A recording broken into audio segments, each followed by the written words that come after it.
Sample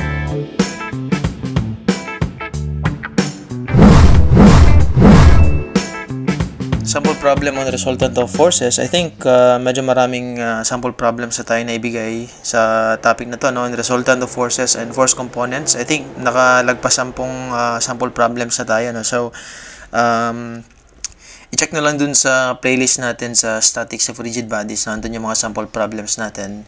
So, basa lang natin yung sample problem natin. Determine the magnitude of the resultant force and the angle theta if F equals 600 Newton and the resultant force is directed vertically upwards. Ito yung figure natin. Ito yung F, which is yun nga, sabi na 600 Newton. Tapos may isa pang force na given, 500, pero hindi given yung theta. Dito naman given yung 30 degrees na theta. And then sabi yung resultant force daw natin, which is directly or directed vertically upwards. So i-drawing na natin yung resultant force natin dito, yan, no? So this one is your resultant force. Okay, so unang gagawin natin dito, gagawa tayo ng force triangle, no? So i-connect lang natin yung head at tails nung head and tail nung forces natin. So we have 600 Newton, which is 30 degrees base vertical, and then you have the 500 Newton na force, which is hindi given yung angle, no? Which is based from the vertical din. So ito yun. Yan, yung angle na yan, no? Same lang din yan dito. And then, of course, pag i-extend natin yung resultant, magiging pareho lang din yung angle na to at saka yung angle dito. Okay? So, parehong theta yan sila, no?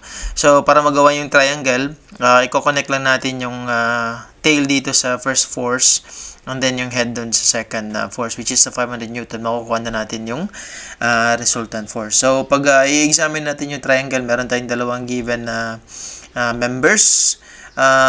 Pwede natin kunin si R, gagamitin natin yung cosine law. Kaya lang yung cosine law, kailangan na makuha muna natin yung opposite na angle nung yung R, no?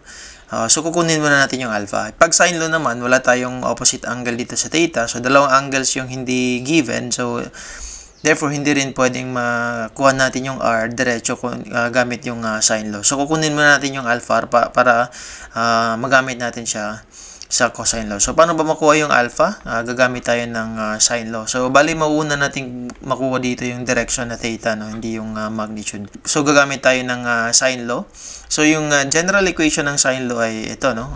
A over sine alpha, B over sine beta. So, yung B, opposite niya si beta. Si alpha naman, opposite niya si alpha. Okay?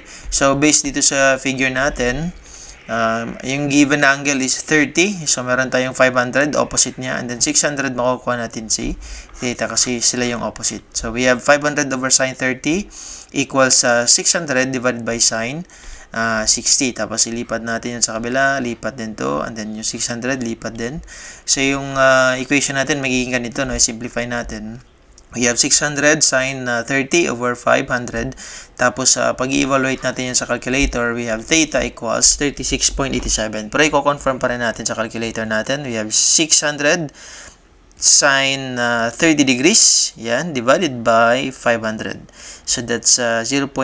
And then, shift, wala pala, no? So, 0.6 equals, so, shift sine, tapos answer. Yun. Arc sign yan dapat, no? Sign negative 1. So, we have 36.87. So, round off na natin.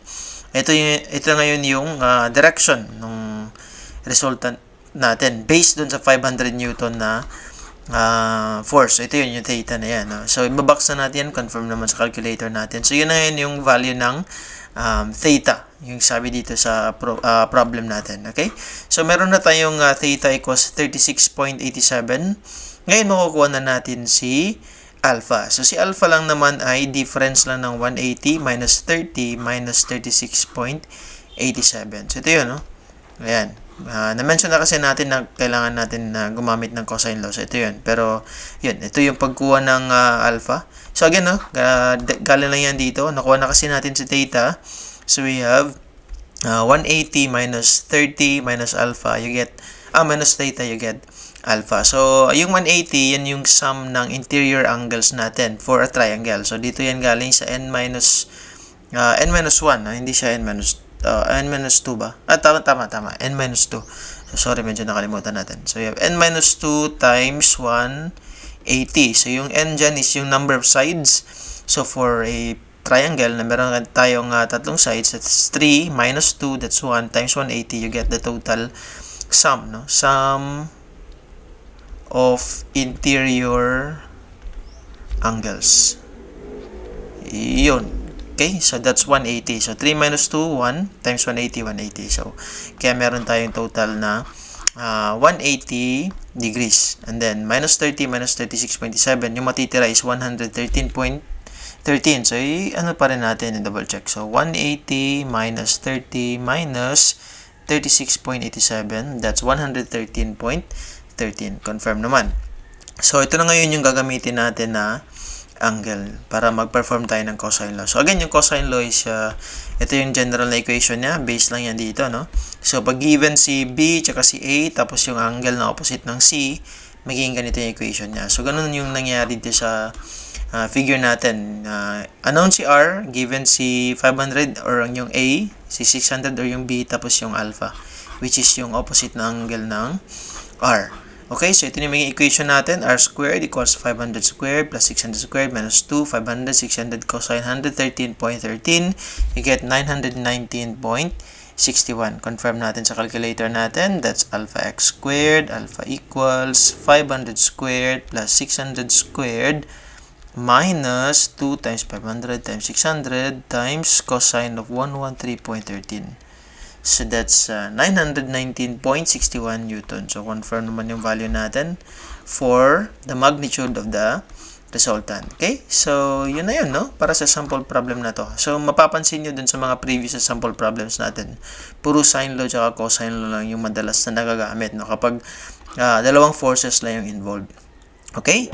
So, I think yun na yun, no? Para sa sample problem na to. And again, thank you always for watching and see you sa mga next sample problems natin. Thank you.